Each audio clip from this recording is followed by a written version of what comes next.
ए का उच्चारण अंग्रेजी वर्णमाला में स्वर और व्यंजन, तो व्यंजन जितने भी हैं सबके उच्चारण अलग अलग होते हैं। जैसे व्यंजन अंग्रेजी के व्यंजन जैसे बी है, ठीक है, तो बी से बा बनता है ना, और भी से भी वा बनता है, और वह डब्लू से भी बन जाता है, ठीक है। उसी प्रकार स्वर के उच्चारण होते हैं जो इनके व्यंजन के अनुसार अलग अलग बदल जाते हैं। जब जो व्यंजन आए तो उसके अनुसार उनके उच्चारण बदल जाते हैं। जैसे नियम हमने पहला लिखा, जब पहला अक्षर क्या हो, जब पहला अक्षर अंग्रेजी वर्णमाला का, जब पहला अक्षर व्यंजन वर्ण हो किसका, अंग्रेजी वर्णमाला का, और अंतिम अक्षर टी हो, कोई भी तीन अक्षर की स्पेलिंग हो, कोई भी तीन अक्षर की स्पेलिंग हो, और उसमें पहला अक्षर व्यंजन हो और अंतिम अक्षर टी हो, बीच में ए आए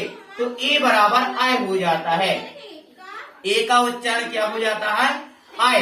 जैसे हमने आपको एग्जाम्पल बताया BAT बैट, उसे क्या पढ़ते हैं, बैट। देखा होगा पहाड़े में भी देखना, इधर डबल मात्राएं लगी रहती हैं, तो डबल मात्रा काय की होती है, आय की, तो ए बराबर आय हो जाता है ना। इसी प्रकार इसका दूसरा नियम भी यही कहता है। जैसे अब बैट जितने भी हैं टी के बाद, टी बस उनमें ऐसा नहीं को यस हो तो यस वाले नहीं चलेंगे, सिर्फ चलेंगे आपके कहेंगे टी वाले। जहाँ टी है तो आपका ये नियम लागू होगा, और यदि यहाँ टी नहीं है तो आपका ये नियम लागू नहीं होगा। दूसरा नियम क्या कहता है, जब अंतिम अक्षर, सेम यही बात हो, सिर्फ टी के स्थान पर कोई भी और अक्षर आ जाए, टी को हटा दिया जाए, टी को छोड़कर कोई भी अक्षर आ जाए तो यहाँ पर टी की जगह तो ए का उच्चारण आ के रूप में होता है, बड़ा आ। जैसे CAR क्या होता है, कार, ठीक है। GAR जार माने डिब्बा, और फार माने दूध। कोई भी अक्षर देख लो, वैसे जब आर आए तब ऐसा होता है, या फिर आर के स्थान पर और भी कोई अक्षर आ जाए, ठीक है। जैसे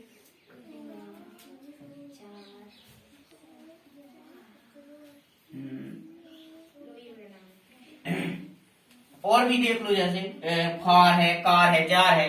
अब ए के बाद अभी ए का एक और नियम है, ए का एक और नियम है। जब ए का ए होता है, ए का ए हो जाता है कब, जी आर के लिए है, अंतिम अक्षर टी को छोड़कर कोई भी अक्षर नहीं देते, आर